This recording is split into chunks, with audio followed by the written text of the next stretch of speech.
5 leçons de vie tirées de la philosophie grecque. Le marché de l'auto-assistance regorge d'anecdotes personnelles et des dernières recherches. Mais parfois, se tourner vers le passé pour y trouver un peu de sagesse intemporelle peut nous donner une perspective nouvelle. La Grèce antique était un centre intellectuel qui a produit certains des plus grands esprits de l'histoire. La théorie politique, la science et la philosophie faisaient partie intégrante de la culture de cette civilisation extraordinaire.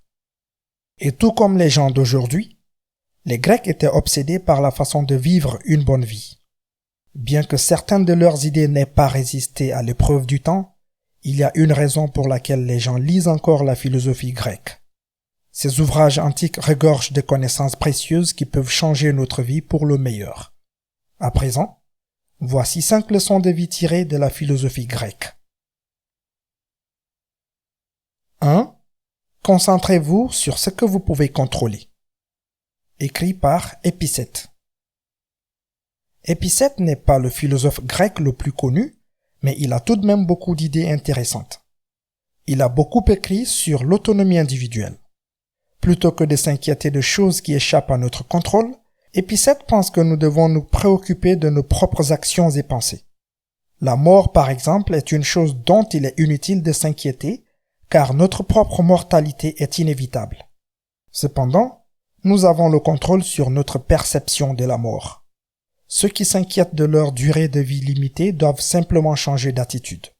Épicète applique également ce concept d'agence personnelle à ceux qui sont obsédés par l'opinion des autres.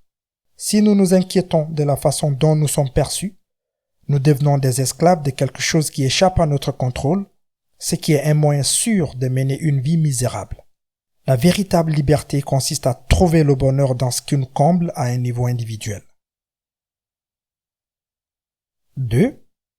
Laissez-vous guider par la raison, écrit par Platon.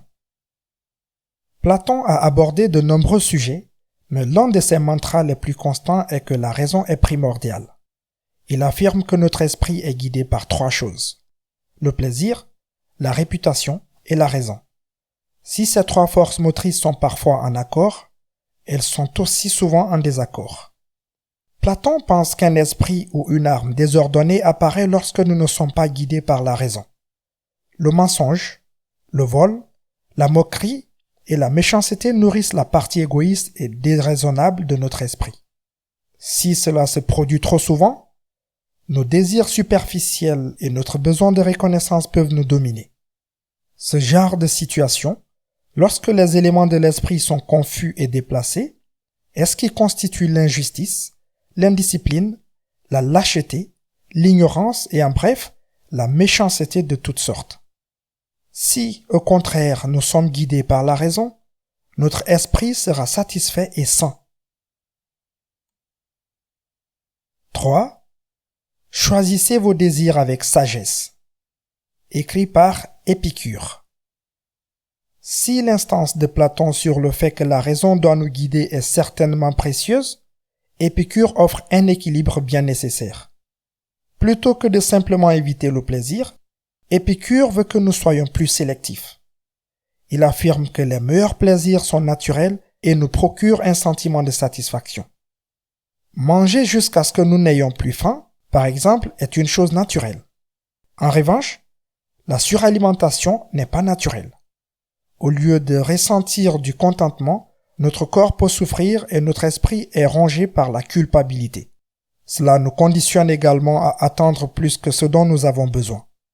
En utilisant cet exemple comme base de référence, Épicure nous recommande d'éviter l'excès d'indulgence de manière plus générale.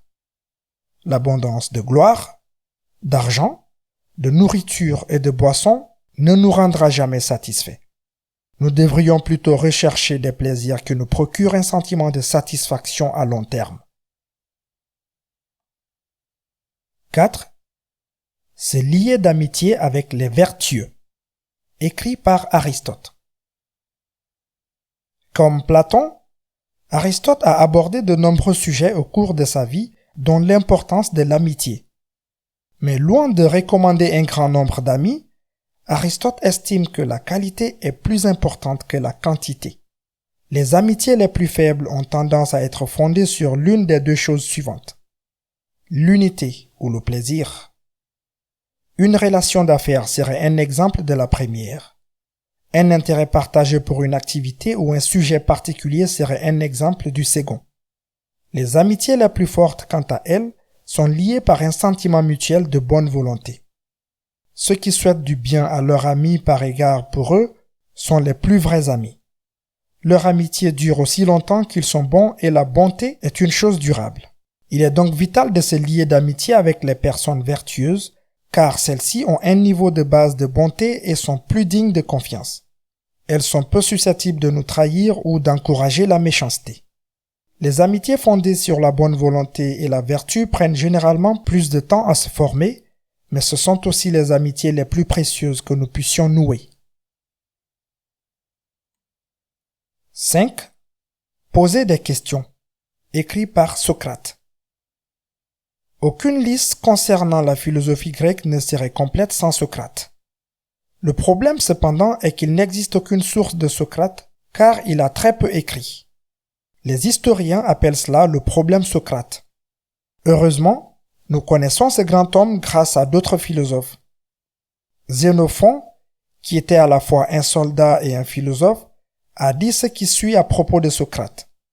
Je n'ai jamais connu personne qui ait pris plus de soin à découvrir ce que savait chacun de ses compagnons. Tout au long de ses nombreux dialogues, la présentation de Platon est similaire. Socrate lance des soldats et trouve toujours un équilibre entre le savoir et la curiosité. En effet, Socrate était célèbre pour poser des questions. C'était un homme qui aimait apprendre. Et comme le mot philosophe signifie littéralement amoureux de la sagesse en grec ancien, Socrate est souvent cité comme le parrain de la philosophie occidentale. Reconnaître notre propre ignorance et poser des questions est le premier pas vers l'illumination. Si nous agissons tous comme Socrate, le monde serait beaucoup plus sage. Que la paix et le salut soient sur vous.